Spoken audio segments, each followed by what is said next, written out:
Sir வணக்கம். எப்படி இருக்கீங்க? நல்லா இருக்கேன். எல்லாருக்கும் வணக்கம். நான் உங்க டைரக்டர் அஸ்வத் மாரிமுத்து பேசுறேன். நான் டிராகன்ற படத்தை இயக்கியிருக்கேன். சார், ஊமை கடவுளைக்கு முன்னாடி யாரா இந்த பையனா இருந்த அஸ்வத், ஊமை கடவுளுக்கு சக்ஸஸ்க்கு அப்புறம் நான் தான் இந்த பையன்ற ஒரு மூமெண்ட் மாறுச்சு. அந்த மூமெண்ட்டோட ஜேர்னி பத்தி கொஞ்சம் சொல்லுங்க. இல்ல, எல்லாருடைய உழைக்கிற எல்லாருக்குமே அதுதான் சார். ஏன்னா உங்களுடைய ப்ராடக்ட் வெளியே வர வரைக்கும் நீங்க யாரா அந்த பையன் தான். உங்க ப்ராடக்ட் நல்லா இருந்துச்சுன்னா மக்கள் எல்லாரும் ரெக்கக்னைஸ் பண்ணி, ஓ அவன் தானே அந்த பையன் அப்படின்னு ரெக்கக்னைஸ் பண்றது தான் சார். எல்லாருக்கும் இருக்கிற ஜேர்னி தான் ஒரு 7 வருஷம். ஆனா பண்ற படம் புதுசா படம் பண்ணணும், அதுல காம்ப்ரமைஸே இல்லாம பண்ணணும்.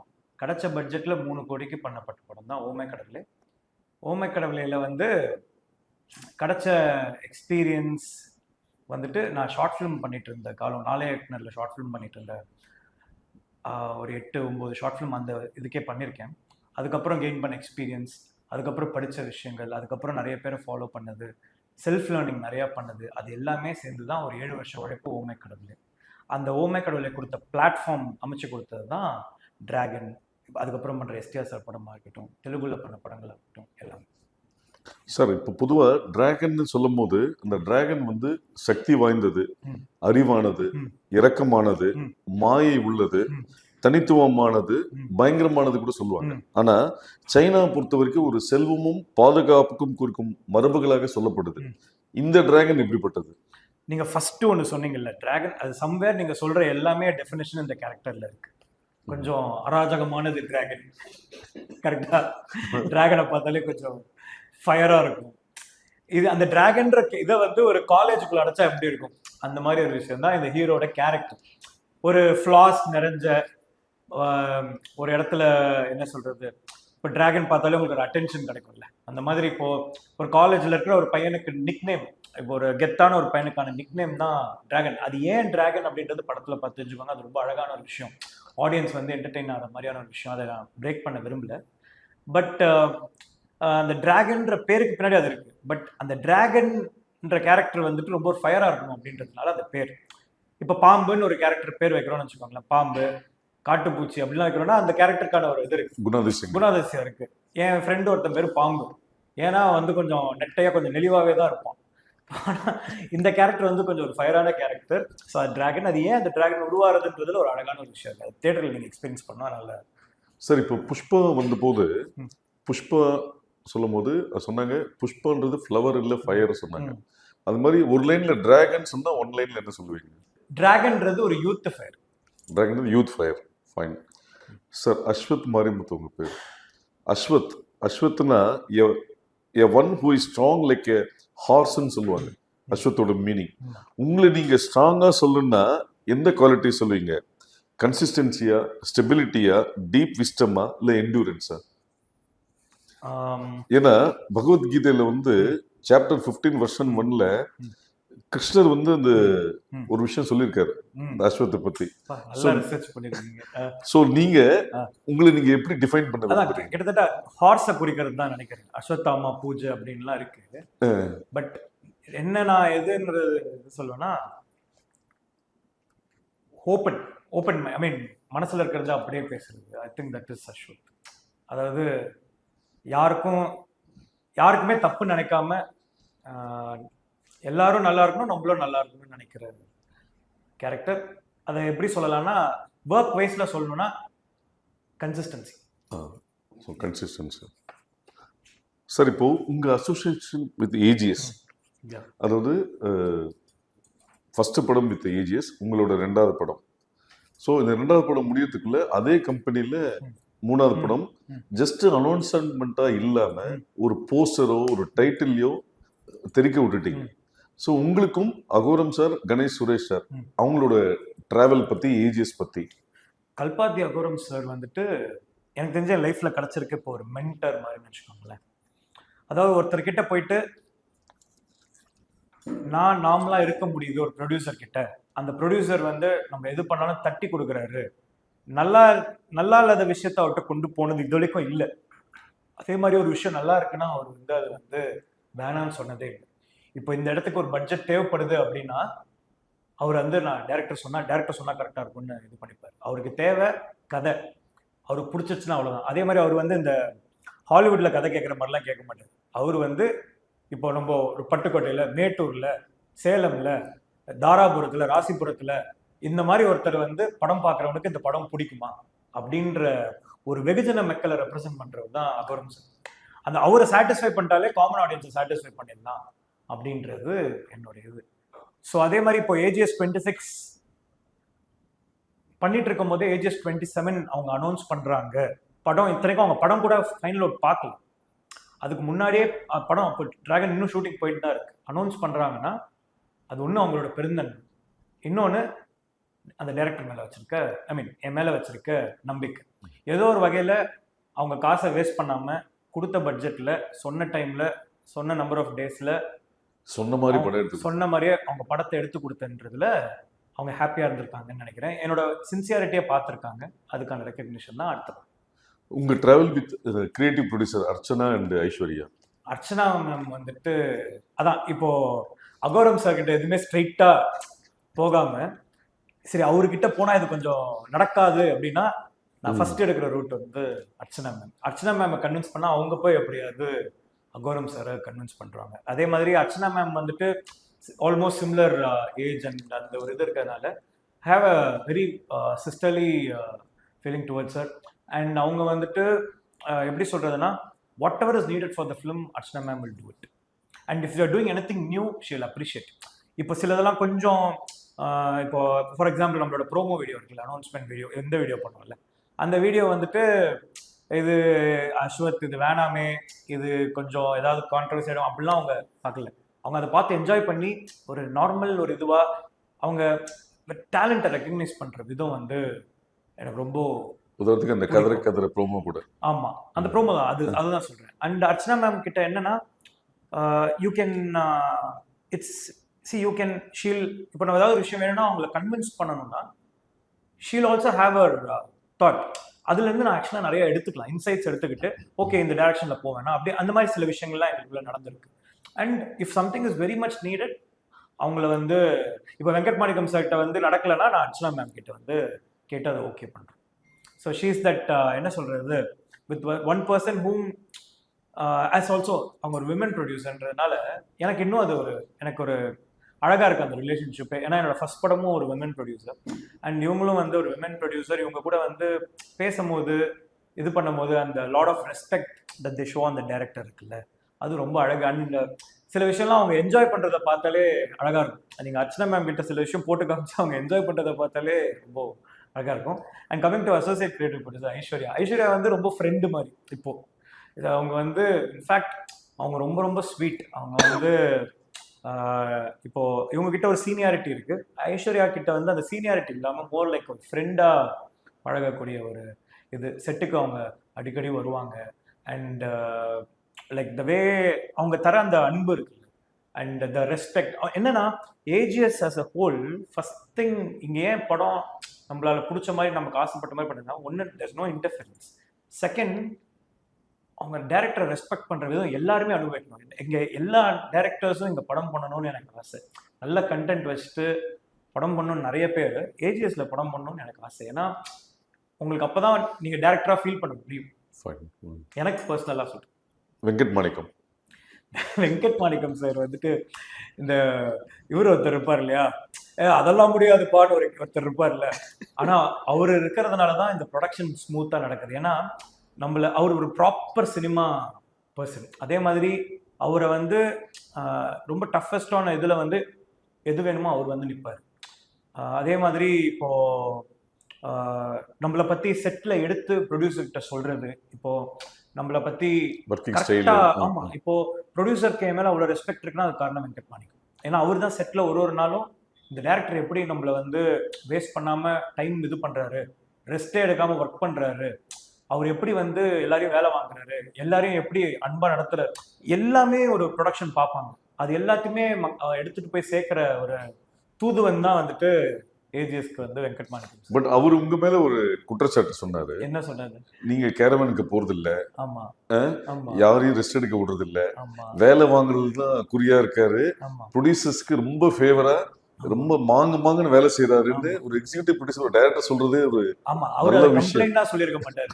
நான் அவர் சொல்ல வந்து அதை வந்து ஒரு அவர் வந்து என்னது இப்படி ஒருத்தர் இருக்கானா அப்படின்னு தான் சொல்லியிருக்காரு. இல்ல அது ஒரு ஜாலியா சொன்ன ஒரு விஷயம் என்னன்னா டைரக்டர்னால கேரவன் சார்ஜ் இவ்வளவு வேஸ்டா போச்சுன்னாரு. ஏன்னா அவர் கேரவன் கொடுத்து அவர் கேரவனுக்கே போறது இல்ல ஆமா. அப்படின்னு சின்சியர் டு த ஒர்க்ன்றது. இல்ல அப்படிலாம் இல்ல, போய் ட்ரெஸ் சேஞ்ச் பண்றதுக்கு, கொஞ்ச நேரம் ரெஸ்ட் எடுக்கிறதுக்கு எல்லாத்துக்குமே அந்த இதெல்லாம் இருக்கும். பட் என்னன்னா நாங்க பிளான்டா இவ்வளவு டைம்ல தான் படத்தை எடுக்கணும். இப்ப டிராகன் 64 நாள்ல முடிக்க முடிஞ்சது. யூரோப் ஸ்கெடியூல், ஹைதராபாத், அது இதுன்ட்டு இவ்வளவு இருக்கு, ஆக்ஷன் இருக்கு, எல்லாமே இருக்கு, சாங்ஸ் இருக்கு, எல்லாமே இருக்கு. ஆனா எல்லாத்தையும் 60 நாள்ல முடிக்க முடியுதுன்னா அந்த பிளானிங் அண்ட் எக்ஸிகியூஷன் தான். அந்த பிளானிங் கரெக்டா பண்றோம். ஒரு டைரக்டரால பிளான் தான் பண்ண முடியும், ப்ரொடியூசரால அதை எக்ஸிக்யூட் தான் பண்ண முடியும். ஆனா ஆக்டர்ஸ் அதுக்கு கோஆபரேட் பண்ணும்போதும், டீம் அதுக்கு கோஆபரேட் பண்ணும்போது தான் அது இது. ஸோ அது வந்து டைரக்டரோட கிரெடிட் இல்லை, இதுல சின்சியரா இருக்க ஆக்டர்ஸோட கிரெடிட். சார் இப்போ ஆட்டோகிராஃப் வந்த போது ஒரு கனெக்ட் எல்லாருமே ஃபீல் பண்ணாங்க. எங்களோட கதையை எல்லாரும் சேரன் எடுத்துட்டாருன்னு சொன்னாங்க. சமீபத்தில் வந்து ஒரு பார்க்கிங் ஆகட்டும், குட் நைட் ஆகட்டும், அந்த கனெக்ட் எல்லாரையும் கனெக்ட் ஆச்சு. ஸோ டிராகனோட ட்ரெய்லரை பார்த்துட்டு 2 விதமான விஷயங்கள் இருந்தது. நிறைய ஸ்டூடெண்ட்ஸ் சொன்னாங்க என்னன்னா எங்க கதையை அவர் எடுத்துட்டாரு அப்படின்ற ஒரு விஷயம் சொன்னாங்க. இன்னும் சில பேர் வந்து எங்க காலேஜ்ல நடந்த விஷயம் அப்படின்ற மாதிரியான ஒரு விஷயம் இருந்தது. இந்த கனெக்ட் வந்து எப்படி நடந்தது சார்? அது ஒண்ணும் இல்லை சார். இப்போ ஓமே கடவுளை பண்ணும்போது நிறைய பேர் வந்து அதை வந்து என் வாழ்க்கையை நீங்க அப்படியே படமா எடுத்திருக்கீங்க அப்படின்னு சொன்னாங்க. 1-2 பேர் என் கதையே ஒரு தூக்கிட்டாரு அப்படின்லாம் கூட அதை தப்பா யூஸ் பண்ணிக்கணும்னு நினைச்சவங்க அப்படி சொல்லியிருக்காங்க. எக்கச்சக்க பேர் என் வாழ்க்கையில நடந்த இப்ப அப்படியே இது பண்ணிருக்கீங்க பிரதர் அப்படின்னு சொல்லிட்டு என் கையை பிடிச்சி அழுதவங்களும் இருக்காங்க, என்னை கட்டி பிடிச்சிட்டு பாராட்டினவங்க நிறைய பேர் இருக்காங்க. அது ஒன்றும் இல்லை, நம்ம எல்லாம் மனிதர்கள், நம்ம எல்லாரும் ஒரே எமோஷன்ஸ் தான் கோ த்ரூ பண்றோம். நம்ம சொல்ற அந்த எமோஷன் வந்துட்டு எல்லாருக்கும் போய் சேருது அப்படின்னு தான். ஒன்றும் இல்லை, ஒரு டைட்டானிக்னு ஒரு படம், அதுல வந்து ஜாக்கு, நான் வந்து நெல்லிக்குப்போன்னு ஒரு இடத்துல இருக்கேன், எங்க அம்மா முனிசிபல் கமிஷனராக இருந்தாங்க, இப்போ அங்கதான் இருக்காங்க அந்த இடத்துல. அங்க வந்து ஒரு அந்த படம் அந்த ரிலீஸ் ஆகுது. அங்க வந்து ஜாக்கு சாவரும் போது ரோஸ் அந்த அப்படியே அப்படியே விரைஞ்சு செத்துருவா, அப்படியே அழும்போது அங்க இருக்கிற அப்ப அந்த டிவி இது மட்டும் தான் இருக்கும். அங்க ஒரு கிழவி வந்து பயங்கரமா அழுகுது. அந்த கிழவிக்கு ஜாக்க தெரியுமா, ரோஸ தெரியுமா, இல்ல அதை எடுத்த ஜேம்ஸ் கேமரோன் தெரியுமா, இல்ல அந்த கப்பல் அவ்வளவு பெருசு அப்படின்ற இதெல்லாம் தெரியுமா? இமோஷன் தான். அந்த இமோஷன் வந்து அவங்களுக்கு போய் சேரும் போது அவங்க வந்து அவங்க வாழ்க்கையோட கனெக்ட் பண்ணிக்கிறாங்க. இதுதான் அதுக்கான. சார் இந்த ஸ்கிரிப்ட் வந்து உங்க லைஃப்ல நீங்க பார்த்ததா, அனுபவித்ததா, கடந்து வந்ததா? இது அப்படியே என் வாழ்க்கையில நடந்த கதை அப்படி கிடையாது. எப்படி இப்போ ஓமே கடவுளை வந்து ஒரு பெஸ்ட் ஃப்ரெண்டை கல்யாணம் பண்ண அப்படின்னா எனக்கு ஒரு பெஸ்ட் ஃப்ரெண்டை லவ் பண்ண அது வரைக்கும் உண்மை. எனக்கு கடவுள் டிக்கெட் கொடுத்தாரானா அதெல்லாம் கிடையாது. அப்படிலாம் இருந்தா நான் எங்கே தூக்கி போய் உட்கார வச்சிருப்பேன் நேரம். அதனால இதுல இந்த டிராகன்ற கேரக்டரோட நிறைய ஆட்ரிபியூட்ஸ் என்னோட இது இருக்கு. அதே மாதிரி இப்போ மரியம் ஜார்ஜ் தான் அப்பா கேரக்டர் பிளே பண்ணிருக்காரு. இப்போ அவர் ஒரு சோல்னா போய் மாட்டிட்டே இருப்பாரு.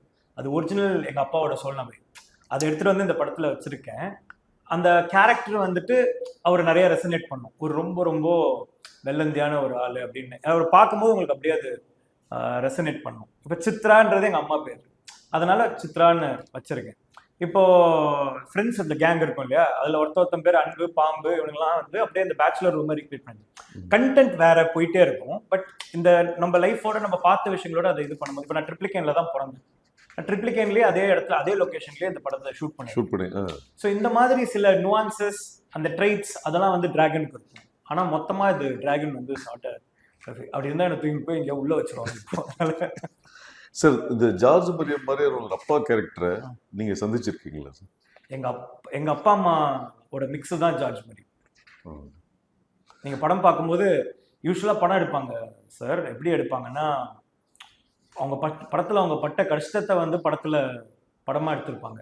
ஆனா நான் மற்றவங்களை எப்படி கஷ்டப்படுத்திருக்கேன்றது படமா எடுத்திருக்கேன். அது வந்து டிராகன் வந்து உங்களோட 10 வருஷ கனவுன்னு ஒரு விஷயம் சமீபத்தில் சொல்லப்பட்டது. இந்த பாரதியார் சொன்ன மாதிரி கனவு மெய்ப்பட வேண்டும்ன்ற மாதிரி உங்க கனவு வந்து 21ஆம் தேதி மெய்ப்பட போகுது. அது நீங்க எப்படி? இல்ல, கனவு மெய்ப்பட்டுடுச்சு சார். அது ஒரு ஃபர்ஸ்ட் படத்துல பட்டு 21ஆம் தேதி வர்றது வந்து படம் ரிலீஸ் ஆகி மக்கள் எப்படி அதை ரிசீவ் பண்ண போறாங்க. ஆனா நாங்க 2 பேரும் சேர்ந்து படம் பண்ணணும், அது ஒரு ப்ரொடியூஸ் பண்ணணும், அது இவ்வளவு இந்த பொருள் செலவுல அது எல்லாம் நினைச்ச மாதிரி ஒரு படத்தை எடுக்கிறதுக்கு அமைச்சு கொடுத்தது வந்து இறைவனுக்கு நன்றி. நாங்க பார்த்த வேலைக்கு இதுக்கு முன்னாடி வேலை பார்த்ததுக்கு நன்றி. அவ்வளவுதான். சார் ஓமை கடவுளையில வந்து ஒரு முக்கியமான டைலாக் வந்து உங்களுக்கு சொன்னா புரியாது சார். ஆமா ஸோ இப்போ இந்த டிராகன்லையுமே அது ரிப்பீட் ஆமா ஆகுது. ஆமா ஸோ இது எதுக்குண்டான லீட்? அஸ்வத் மாரிமுத்துவோட சினிமாட்டிக் யூனிவர்ஸா கன்வெர்ட் பண்ணதுக்கு உண்டான லீடா? இல்ல அந்த மாதிரி எல்லாம் இல்லை சார். இது வந்து அந்த உனக்கு சொன்னா புரியாது சார், ரொம்ப ஃபேமஸான ஒரு இது. அதே மாதிரி அந்த சுச்சுவேஷன்ல அந்த ஹீரோ அந்த இடத்துல சொல்றதுக்கு ஒரு டயலாக் வேணும். ஏன்னா அந்த மாதிரி அவன் கடவுளை பார்த்து திரும்பி வரான், ஏன் அவன் பைத்தியம் மாதிரி பண்றான், ஏய் ஏன்டா அப்படி பண்ற அப்படிம்போது சொன்னா புரியாது சார் அப்படின்ட்டு அந்த படத்துல இருக்கும். ஆனா இப்போ இந்த படத்துல ஹீரோக்கு ஒரு விஷயம் நடக்குது, அது வந்து நடக்கிறதுனால அவன் அப்படி ரியாக்ட் பண்றான், அப்படியே கத்துறான், பைத்தியம் மாதிரி அப்படி கத்துறான். அப்போ அதை பார்த்துட்டு இருக்க கௌதம் மேனன் சார், ஏய் என்னடாச்சு ஏன்டா இப்படி பண்ற, அந்த இடத்துக்கு சம்மந்தம் இல்லாம பண்றான் சார். அது உங்களுக்கு சொன்னா புரியாது சார், ஏன்னா அவர்கிட்ட சொல்ல முடியாது அது ஏன்ட்டு. நான் கடவுள்கிட்ட டிக்கெட் வாங்கிட்டு வந்திருக்கேன்றதை சொல்ல முடியாதோ அதே மாதிரி இங்க சொல்ல முடியாது அது ஏன்னு. அதனாலதான் உங்களுக்கு சொன்னா புரியாது சார். என் கதைகள் அது வர்றதுனால அந்த டைலாக் வருது. இன்னொன்னு இன்டென்ஷனலா தான் அந்த டைலாக் வச்சேன். இப்போ எப்படி கேர்லி ஹேர் வந்து எனக்கு ரொம்ப பிடிக்குமோ, அந்த டைலாக் வந்து எனக்கு ரொம்ப பிடிச்ச வருது. அதோட இந்த படத்துல பண்ணி, ஆனா ட்ரெய்லர் எடிட்ல வச்சது வந்து எடிட்டருடைய வேலை. சார் விஜய், சித்து, அஷ்ரத் இந்த ஃப்ரேம்ல வந்ததுக்கு உண்டான காரணம் என்ன? கதையின் களமா இல்ல அவங்க சோஷியல் மீடியால ரொம்ப பாப்புலர் இருக்கிறதுனால அந்த ஆடியன்ஸை டார்கெட் பண்றதுனால? இல்லை சார், அவங்க 2 பேருமே வந்துட்டு அவங்க ஒரு 200K வியூஸ் விஜய் சித்து வ்ளாக்ஸ் இருக்கும் போதே அவங்க ஃபேன் ஆகி, இன்ஃபேக்ட் நான் கொஞ்சம் டவுனாக இருக்கும்போது அவங்க வீடியோஸ் பார்த்து நான் ரொம்ப ஹாப்பி ஆகி அவங்க 2 பேருக்கும் ரீச் அவுட் பண்ணி எனக்கு நீங்கள் படத்தில் நடிக்கணும்னு சொல்லிட்டேன் சார். அண்ட் இப்போ அவங்க 2 பேரும் கவுண்டமணி செந்தில் மாதிரி இந்த படத்துக்கு அவங்க வந்து அவங்கள வச்சா இது அந்த மாதிரி இது பண்ணல சார். அவங்க 2 பேரும் ஆக்டர்ஸாக இந்த படத்தில் யூஸ் பண்ணியிருக்கேன். ஏன்னா அவங்க 2 பேரோட டேலண்ட் எனக்கு பிடிக்கும் அப்படின்னு சொல்லிட்டு. அதே மாதிரி விஜய் சித்துலாம் அதே மாதிரி அவங்களும் யூடியூப்லேருந்து வரும்போது ஒரு மைண்ட் செட் விடுவாங்க, எக்ஸ்ட்ரா டைலாக் போடலாமா, அதெல்லாம் இல்லை. இங்கே என்ன சொல்கிறோமோ இதுதான் டைலாக் அப்படின்றது அது விஜய் சித்துக்கு வந்த ஃபர்ஸ்ட் நாள் தெரிஞ்சிச்சு. அதனால் அவர் போயிட்டு அர்ஷத் கிட்ட, டே எக்ஸ்ட்ரா டைலாக் போடுறேன் அது இதுலாம் இது பண்ணாத, அந்த ஆள் கொஞ்சம் ரொம்ப என்ன வேணுமோ அது மட்டும்தான் எடுப்பான் அப்படின்னு சொல்லி அவங்க 2 பேருமே இது சார். அதே மாதிரி அவங்க இதுக்கப்புறம் வேற எந்த படம் பெருசாக நடிக்கல சார். அதுலேயே உங்களுக்கு தெரிஞ்சிருக்கும் அவங்க இன்டென்ஷன் வந்து இந்த ஆள் நம்ம இதுக்கெல்லாம் முன்னாடி நம்மளுக்கு பிடிச்சி வந்தால் அவனுக்கு நம்ம இந்த படம் பண்ணணும் அப்படின்னு சொல்லிட்டு தான் விஜய் சித்துமீனா நம்ம படத்தில் நடிச்சாங்க சார். Fine sir. இப்போ பிரதீப் வந்து டைரக்டராக இன்ட்ரடியூஸ் ஆகி ஹீரோவாக மாறினாரு. ஆனால் அஸ்வத் டைரக்டர் தான் வந்தார், டிராகன்ல நடிக்கிறாரு.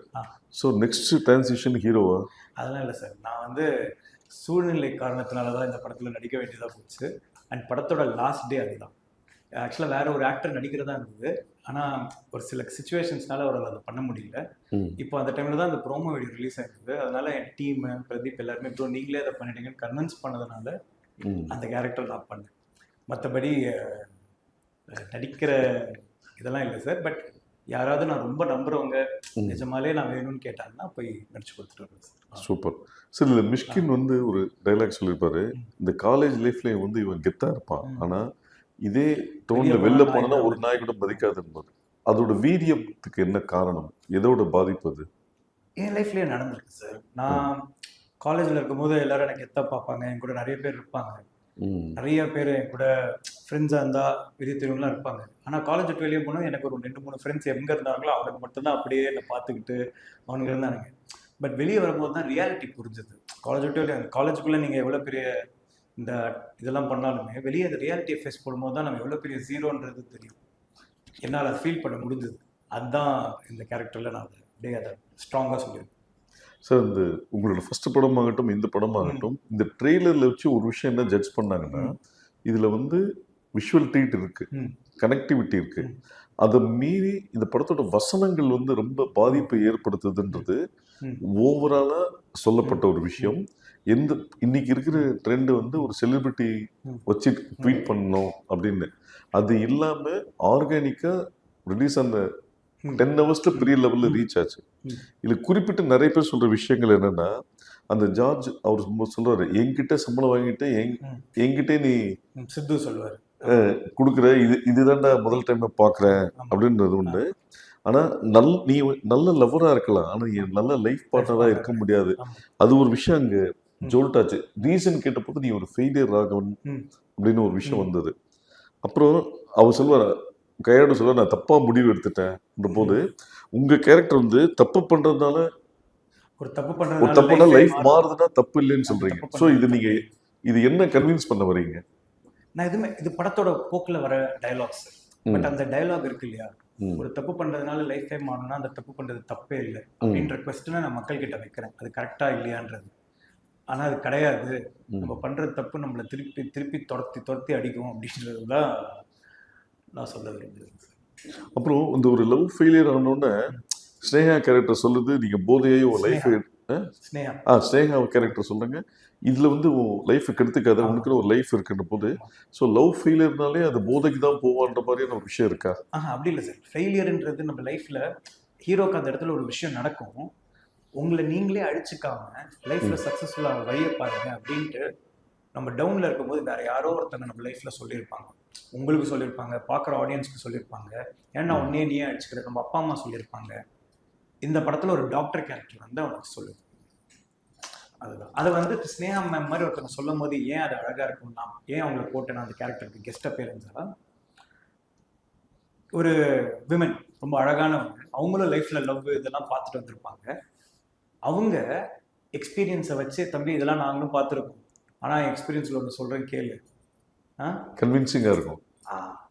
அதை ஸ்னேகா மேம் மாதிரி ஒருத்தங்க பண்ணும்போது ரொம்ப கன்வின்சிங்கா இருக்கும் அப்படின்றதுனால தான் அது லைக் அவங்க எக்ஸ்பீரியன்ஸ் பேசணுன்றது தான் அந்த கேரக்டர். பிரதீப் என்ன சொல்றாரு ஒரு சைட்ல நல்ல பையனா இருந்தா நல்லா பிடிச்சா பொண்ணுங்களுக்கு பிடிக்கும்ன்றது பொய்ன்றாரு, ஆனா ஓப்பனிங்ல பேட் பாய்ஸ் தான் எனக்கு பிடிக்கும் அப்படின்றாரு. ஸோ டிராகன் என்ன சொல்ல வருது? ஒன்றும் இல்லை சார், ஒரு ஒரு காலகட்டங்களில் நம்மளோட ப்ரையாரிட்டிஸ் மாறும். ஒரு ஸ்கூல்ல இருந்து காலேஜ் போறவங்களுக்கு வந்துட்டு எனக்கு ஒரு பேட் பாய் தான் வேணும், அப்பதான் ஒரு காலேஜ் போகும்போது கெத்தா இருக்கும்னு தோணும். ஆனா காலேஜ் விட்டு வெளியே வந்ததுக்கு அப்புறமா திருப்பி லைஃப்ல செட்டில் ஆன ஒருத்தனா இருக்கணும்னு பார்ப்பாங்க. சேஃபா செக்யூரா இருக்கும். They'll feel secure, safe and everything. இதெல்லாம் நீங்க கனெக்ட் பண்ணி பார்த்தீங்கனாலே உங்களுக்கு புரிஞ்சிருக்கும் ஒரு மாதிரி நான் என்ன சொல்ல வரேன் அப்படின்றது. அண்ட் சார் தத்துவங்களும் இதுவும் அந்தந்த பீரியடுக்கு தான் சார் ஒரு மாதிரி இருக்கும். நம்மளுக்கு இப்போ நம்மளோட வயசுல 10 வயசு மூட்டவங்க இருக்காங்க, அவங்க சொல்றாங்கன்னா ஐயே பூமரு அப்படின்னு, ஆனா அது அவங்க அனுபவத்துல சொல்றாங்க. சரியா? நம்ம அதே மாதிரி உங்களுக்கே லைஃப்ல என்ன ஆகும்னா திடீர்னு ஒருத்தனுக்கு சொல்லுவீங்க, ஆஹா இதே விஷயத்த நமக்கு ஒரு 10 வருஷம் முன்னாடி ஒருத்தங்க சொல்லியிருக்காங்களே, நம்ம அவங்க எப்படி பார்த்துருக்கோம் அப்படின்னு ஒரு ஃபீல் ஒன்று வந்திருக்கும் சார். எல்லாருக்குமே அந்த வரும் ஏஜ் ஆக ஆக. அந்த மாதிரியான விஷயம் தான் சார். ஸோ இப்போ social மீடியாவோட இம்பாக்ட்ல how it's influenced your marketing strategy? I think a good marketing is about first making a good content.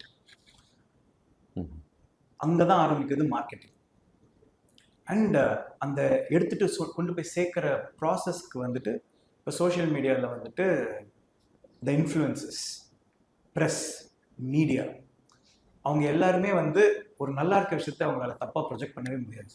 நல்லா இருக்க விஷயத்த நல்லா இருக்கிறதா எடுத்துக்குவாங்க. I think the marketing starts with first the content யூட்டி. அதாவது இப்போ என்ன சொல்றது, இப்போ ஒரு ஒரு பிராண்ட் சொல்ல வரல, ஒரு கடையில் இட்லி சாம்பார் ஃபேமஸ் அப்படின்னா அது ஃபர்ஸ்ட் அது நல்லா இருக்கணும், அதுக்கப்புறம் தான் அது மக்கள் எடுத்துட்டு போய் அது போய் மக்கள் கிட்ட எடுத்து போய் சேர்ப்பாங்க. இங்க நல்லாவே இல்லை, அது என்ன விற்க ட்ரை பண்ணாலும் அது விற்காது. ஸோ இப்போ நாங்கள் விஷயம் பண்றது நல்லா இருக்குன்றதுனால அது மக்கள் கிட்ட போய் ரீச் ஆகிறதுக்கு பெரிய இதுவா இந்த ட்விட்டர், இந்த சோஷியல் மீடியா இருக்கு. ஆனால் சோஷியல் மீடியாவால் ஒரு விஷயத்த தப்பாகவும் ப்ரொஜெக்ட் பண்ண முடியும் அப்படின்றதையும் நான் பார்க்குறேன். ஆனால் நான் வெறும் காமன் ஆடியன்ஸை மட்டும்தான் நம்புறேன். What role do you think social media plays for a film success? Very important. Though it is a very or 5%, 10% of the entire population, but they carry that information to the rest 90%. அவங்க சொல்ற ஒரு ஒரு sir ஒரு personal அனுபவத்தில் சொல்கிறேன். இப்போது ஓமை கடவுளை ஒரு press meet show and press and media பார்த்தது, அந்த படத்தோடைய ஒரு நாள் கேப் முன்னாடி பார்த்தது, அவங்க எழுதினது, அந்த 3 கோடி படத்தை நல்லா எல்லாருக்கும் ஃபர்ஸ்ட் டேக்கு ஓப்பனிங் ஹெல்ப் ஆச்சு. இப்போ லவ் டுடேக்கு அந்த ட்ரெய்லரில் அவங்க படம் இது பண்ணதே எழுதிச்சு. போர்த்தொழில்ன்ற படத்துக்கு வர்றதே தெரியாது, ப்ரெஸ் மீடியா எழுதினதுனால தான் அந்த படம் இதுவாச்சு. மக்கள்கிட்ட இல்லை சார், இதுலேயே மீடியேட்டர்ன்ற இதுதான் இருக்கிறது பிக்கஸ்ட் ப்ரொஃபஷன் நான் கேள்விப்பட்டேன். Where there is lot of money involve, at the same time the biggest business and இதுன்ட்டு. அது நடுவில் அந்த மீடியேட்டர் ஜாப் தான் சோஷியல் மீடியா. அவங்க ஒரு விஷயத்தை எடுத்துகிட்டு கொண்டு போய் சேர்க்குற விதம் தான் தியேட்டருக்கு ஆடியன்ஸ் உள்ள the bridge between the creator and the the bridge audience, between the common audience and the creator. இது. ஸோ அதுக்குள்ள நடக்கிற ட்ராமா வந்து நம்ம போகிறது. Sir, how do your content intercept the young audience across languages? What's your approach to create such universal appeal? ஒன்றும் இல்லை sir, நான் first ஒரு Since it's a bilingual, உங்களுக்கு first bilingual. நான் ஃபர்ஸ்ட் இப்போ நான் ஓமேக்கர்ல ஒரு 13 லாங்குவேஜஸ்ல ரீமேக் ஆச்சு. அது ஆகும்ட்டுலாம் பண்ணல. ஆனா பண்ற கண்டென்ட் யூனிவர்சலா ரீச் ஆகணுன்றது தான் இது. அதாவது எந்த மொழியில பார்த்தாலுமே அந்த கண்டென்ட் வந்து அவங்களுக்கு ரிலேட்டபிளா இருக்கும். அது பேர் இமோஷன். ஒரு அதாவது இப்போ ரிவெஞ்சுன்றது ஒரு இமோஷன். அப்பாக்காக பையன் வந்து இது பண்றது தான் பாகுபலி. பட் அந்த இமோஷன் வந்து ரொம்ப ஒரு இது. அந்த மாதிரி இப்போ டைட்டானிக்ன்றது ஒரு காதலன் ஒரு லவ் பண்ண பொண்ணுக்காக அந்த கப்பல் இதுல எவ்வளோ எக்ஸ்ட்ரீம்க்கு போய் சாக்ரிஃபைஸ் பண்ணி அந்த பொண்ணோட உயிரை காப்பாற்றலாம். சாக்ரிஃபைஸ் தான் இமோஷன். அந்த மாதிரி நான் ஒரு இமோஷனை நம்பி தான் என் படத்தை எடுக்கிறேன். அந்த இமோஷன் வந்து யூனிவர்சலாக கனெக்ட். நான் ஃபர்ஸ்ட் சொன்னேன் இந்த நெல்லிக்குப்பம் இதில் டைட்டானிக் பார்த்த கதை தான். நம்ம எடுக்கிற இமோஷன் வந்து யூனிவர்சலான இமோஷன். இதில் எடுக்கிற இமோஷன் வந்துட்டு எல்லாருமே கோ த்ரூ பண்ணுற இமோஷன். டிராகன் அப்படின்ற ஒருத்தன் லைஃப்பில் எப்படி ஒருத்தன் மாறுறான். ஒரு சாதாரண ஒரு ஹியூமன்.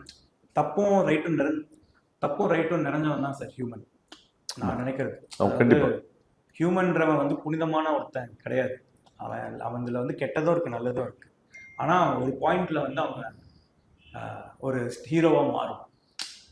அதுதான் டிராகன். இப்போ ஓமை கடவுளையுமே காட் வந்து சொல்லுவார் கடைசியா, டேய் அவன் பொண்டாட்டி அப்படி காலில் விடுறா அப்படின்னு சார் அவர்கிட்ட நான் அப்போ எப்படி சார் இது தன் பிரச்சனையை தானே ஃபேஸ் பண்ணிக்கிறவன் தான் ஹீரோ. நீ ஹீரோ தானே போய் சால்வ் பண்ணிக்க போ அப்படின்னு அனுப்பிச்சிடுவேன். கடவுள் வழிதான் காட்டும். அவன் பிரச்சனையை வந்து சால்வ் பண்ணிக்கிறது. So do you envision your future projects having more pan-India content? All my films will be rooted. All the stories that I'm going to say is rooted. It will start from the base where I'm doing. If I'm doing the film in Tamil, it will be a rooted Tamil film. It will be if I do a film in Telugu, it will be a rooted Telugu film. But the emotion it carries will be a pan-Indian approach. And the pan-Indian approachன்றது market business decide பண்ணுறது. ஆனால் கண்டென்ட்ன்றது பொதுஜன மக்களுக்கு போய் சேர்ற மாதிரி நினைக்கிறேன். சார் ஏர்லியர் வந்து பேன் இண்டியான்றது ஒரு பேஷனாக இருந்தது. இப்போ என்ன சொல்றாங்கன்னா pan India it's become a fashion. How do you look into it? இப்போ அது இந்த டிஃப்ரென்ஸ் தான். நான் என்ன ரீசனுக்காக படம் பண்ண வரேன்றது. அட்டென்ஷனுக்காக படம் பண்ண வரேன்னா இல்லை நான் எனக்கு படம் பண்ண பிடிக்கும் அதனால படம் பண்ண வரேன்னா இதுதான் எக்ஸாக்டா அது. அட்டென்ஷனுக்காக படம் பண்றதுன்னா தெரியும் இல்லையா? நம்ம ஷார்ட் ஃபிலிம் எடுத்தால் 4 பேர் நோட்டீஸ் பண்ணுவாங்கன்றது அட்டென்ஷன். நம்ம எப்படியாவது ஷார்ட் ஃபிலிம் பண்ணி நம்ம இந்த படம் பண்ணிடலாம். படம் பண்றதுக்கு ஆப்பர்ச்சுனிட்டியா இருக்குன்றது பேஷன். அதே மாதிரி தான் பேன் இண்டியா. உங்க கண்டென்ட்டை வந்து மக்களுக்கு எடுத்துட்டு போய் சேர்க்கணுன்றது உலக மக்கள் எடுத்துட்டு பேன் இண்டியா. அதுக்கு ரூட் வந்து கண்டென்ட். சார் நம்ம எல்லாருக்குமே பிடிச்ச ஒரு கதாசிரியர் இயக்குனர் பாக்யராஜ் சார். ஸோ பாக்யராஜ் சாரோட இனிஷியலான படங்கள் எல்லா படமும் தமிழ்ல அவர் பண்ணுவாரு, தெலுங்குல வெங்கடேஷ் பண்ணுவாங்க, கன்னடத்துல ரவிச்சந்திரன் பண்ணுவாரு, ஹிந்தில அனில் கபூர் பண்ணி எல்லா படமும் சக்சஸ் ஆயிருக்கு.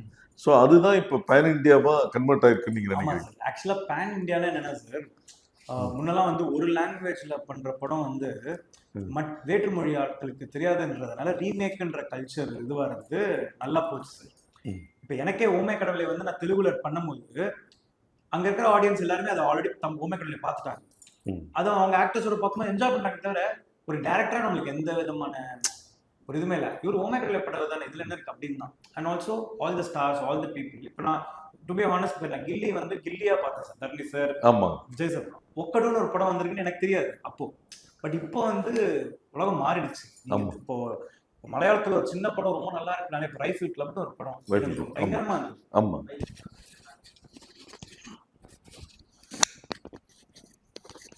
ரைஃபிள் கிளப்னு ஒரு படம் பிரமாதமா இருந்துச்சு.